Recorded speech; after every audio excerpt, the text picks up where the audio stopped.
Hey guys, Robbie K coming at you with another movie review, number 5 in about a week. Tonight, we hit the latest Disney wonder, the spectacular show that is supposedly had years in the making to come in and potentially revive a very fan favorite that over 5 decades ago flourished the theaters and one of Walt Disney's most toe-tapping productions of the time. No, I'm not talking about Frozen 2, and I'm certainly not talking about one of its spin-offs. No, instead, we're going more so into the real live meets animation. Yes, it's Mary Poppins. And with it, hopefully a modernization twist that will bring heart and joy to little ones and kids at heart, and of course the parents who saw the movie long ago with it. Now tonight, we're going to of course do our usual spiel, and if you're new to it, well, welcome. Thank you very much for coming to the site. Let's kind of throw down how it goes. Number 1, we give you a trailer review. That is fair game. No spoilers, of course. Everything in the trailer is what I'll mention. Throw in, essentially, then a quick and dirty review. And then if you're interested in more details, that's where my second half comes in. As such, let's get started as we hit up Mary Poppins Returns. Now, in regards to the trailer, after many years, only 25 according to the official census, Michael and Jane have grown up and kind of come about with some troubles, mainly in the form of Michael losing his wife and having to go up against the bank for potentially losing the house that they love so much that our fan base fell in love with many decades ago. As a result, she ends up getting, in a windy day, the legendary Mary Poppins, arrives and brings with her, hopefully, a new hope as she teaches both old and new generations lessons learned. What's in store? I can't tell you that because, again, I don't want to ruin the film for you. But nevertheless, here's where we go with it. In terms of the review, Mary Poppins Returns is going to get a lot of kind of spiel between whether or not it's as good as the original and whether or not it was even worthwhile. The answer to that question is, yeah, it was worthwhile. Had a blast of this movie, and the secret is to make sure, of course, to keep it as an original movie while making sure to appreciate a lot of the factors from the original integrated into the film. I would say that certainly we have a number of components with it that are just fun. It's whimsical. It's a musical above musicals that just has the energy of the original, but again, with a nice modern twist that many fan bases and younger audience members have grown accustomed to, aka CGI put in there and a little more flashy musical numbers, aka lots of lights and setting effects, and maybe the first one didn't quite spend its money on just due to the changing times. Now again, if that sounds right up your alley, wonderful, because again, there's plenty of life lessons and attitude with this, the sass that we love and the poise. It just brings Mary Poppins to the full-time effect, and I absolutely loved it. Emily Blunt was stellar. Even the new cast members were kids that were quirky and not presented in a manner that made me want to kind of go punch the screen like some kids' parts do. And overall, it was just a fantastic, lovely display of showing imagination still living a life. Again, there's a lot of nostalgia factors in here, and it really works as just a film overall in the runtime to bring you that adventure I think that everybody's been waiting for and looking for in the modern era.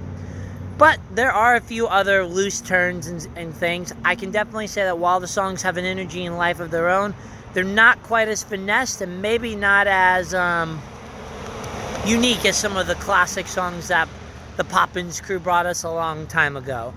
In addition to that, I can say that there were probably a little more special effects things I would have liked them to dive into, alongside a couple of plot points that I think were just kind of a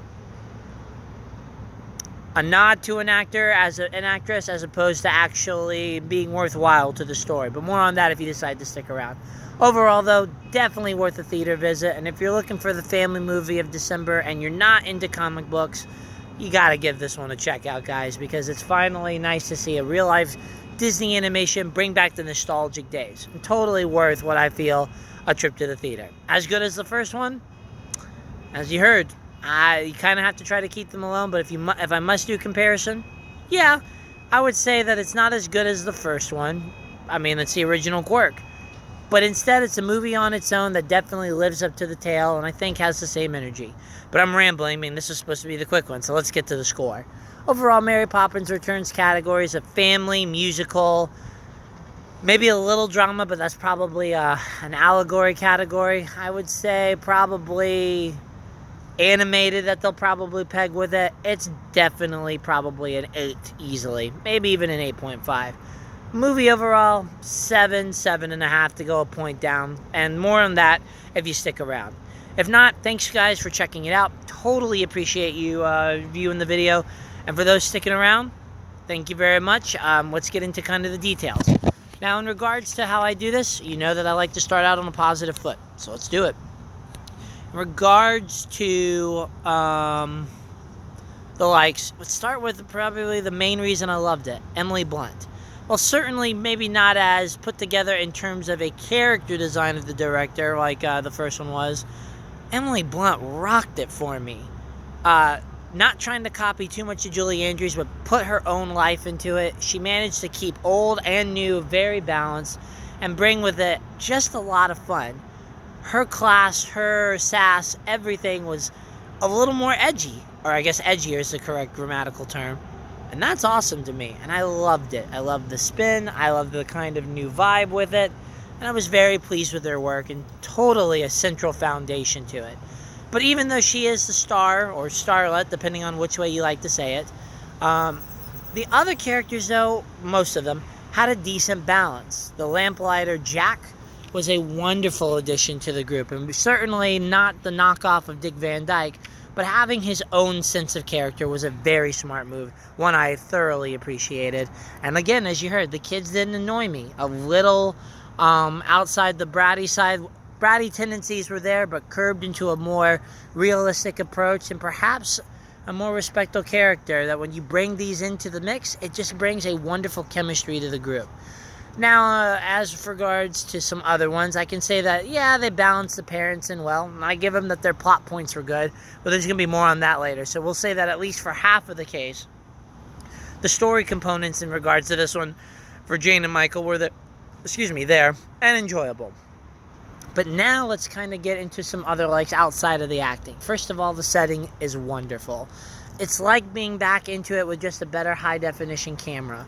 And it works. Touring the streets of London still has that same kind of charm and wonder that we fell in love with. From the bright painted streets of sidewalk painters, the scary of the nightly fog and the lamps of light that, you know, we always fell in love with when we saw those classic scenes. And plenty of setting components just brings you right back into nostalgia. And alongside it comes some wonderfully choreographed, high energetic numbers that, again, the first was made for it, but also other ones that tell a story.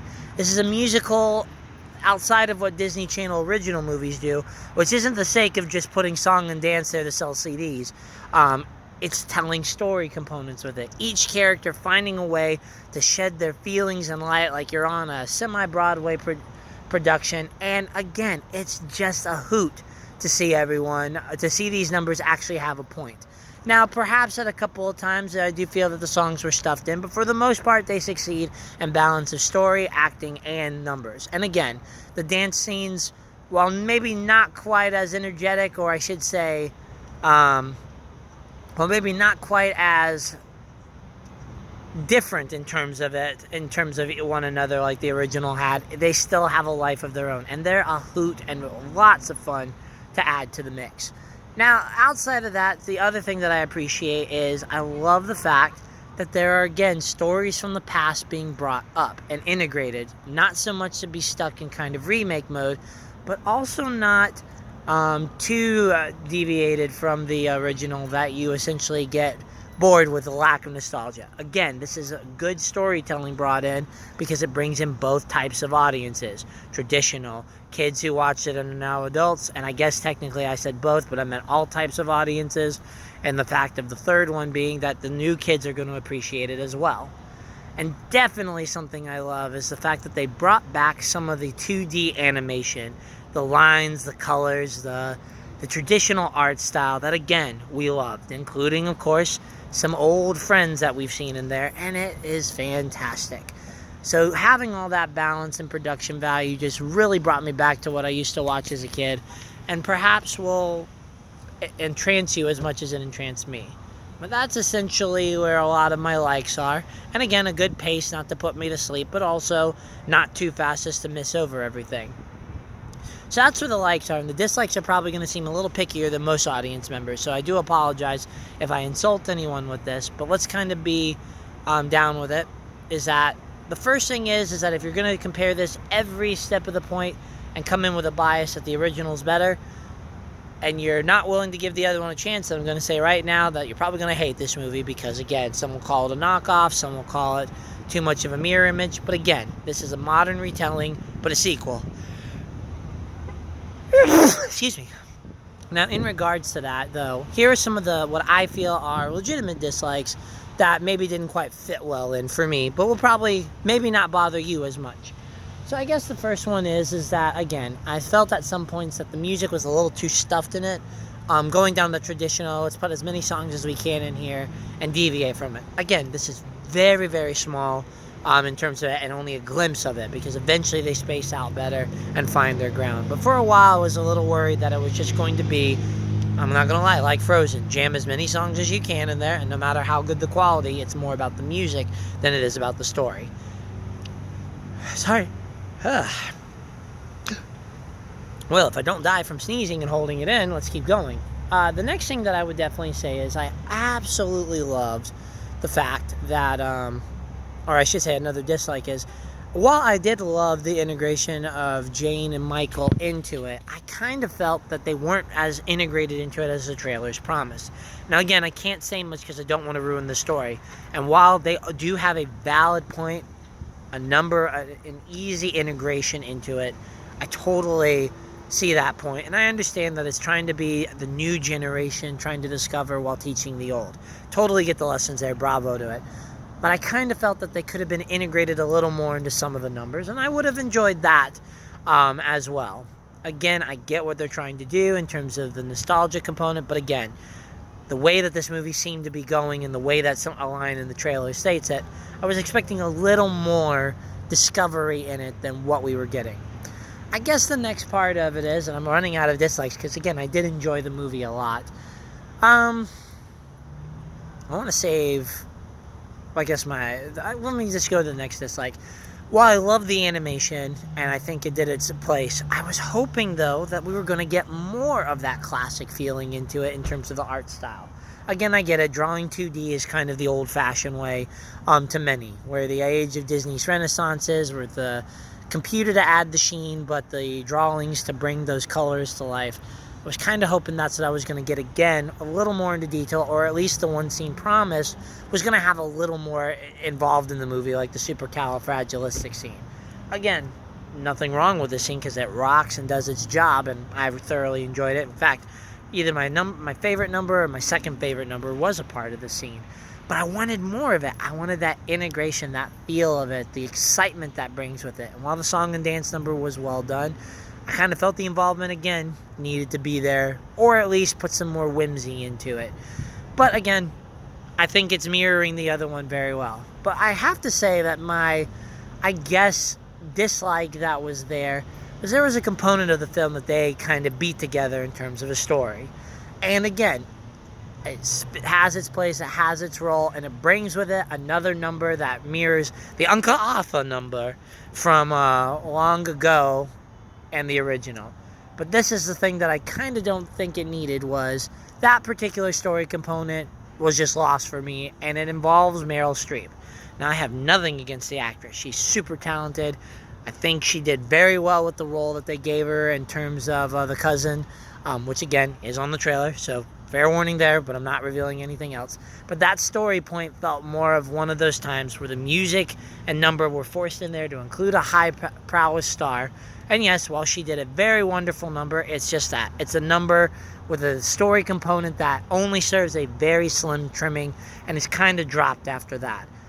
It's not my best use of a high-powered starlet, and just some added extra fluff. And again, if that's what you're looking for, because this movie is more about the numbers as opposed to the story overall, you're not going to mind it. Again, this is me coming in here trying to look at the complete picture. And while, again, the number was fun, and the kids will love it, and probably be a repeat song that's going to drive parents insane, it still is just not the necessary component and either needed to kind of maybe be expanded upon, which the Uncle Arthur thing was very, very minorly expanded upon back in the original, but this one needed a little more gusto behind it. And of course, the final number, as colorful and fun as it is, seemed a little out of place again, even though I love seeing another star come in. Didn't quite have the same pep as the last one did. But nevertheless, those are kind of me just looking at it from a story aspect, from a casual audience member going to enjoy it. They're not going to hurt as much, and the kids are going to love it, and young at heart too. So let's stop the rambling and get to the final verdict. Again, Mary Poppins Returns may have been a sequel that probably didn't need to ever exist with how amazing the first one is. And in fact, the first one probably just needed a master release, diamond release, you know what Disney does famously. But still, even though it was probably an unnecessary movie, it was a well-added collection to the holiday season. And definitely a refreshing number that shows that you can take some old tricks, put a new coat of paint on it, and it can be just as an original story and super fun. I strongly recommend that you go out there and enjoy it. And as long as you're not going to get so caught up in the story or caught up in saying that nobody can take Mary Poppins' place as Julie Andrews, you're right. Julie Andrews had her own style, her approach, and that energy that came with her and Dick Van Dyke was a unique class that is semi-captured in this telling. But that doesn't mean that Emily Blunt, her fantastic acting, did not revive the character in a way that I did enjoy with the new Edge, as well as the new Bert, Jack, having his own charm and bringing that fascination with the arts that comes with it. I totally, again, recommend you check this one out. Take your family, make this the holiday movie or Christmas movie that you're longing for, and just enjoy a fun classic number that I think many will just laugh at. Regardless, my friends, you will see me again for the next few days, for we have lots more movies to cover. But until then, like, subscribe, please share. I'm always up for criteria to help out. The silence indicates that maybe I'm doing something right. But if you want something else in terms of it, approach, a constant office that's not constantly changing, whatever, then let me know. And I'll be happy to do my best to make it happen. My friends, thank you very much. Have a wonderful night.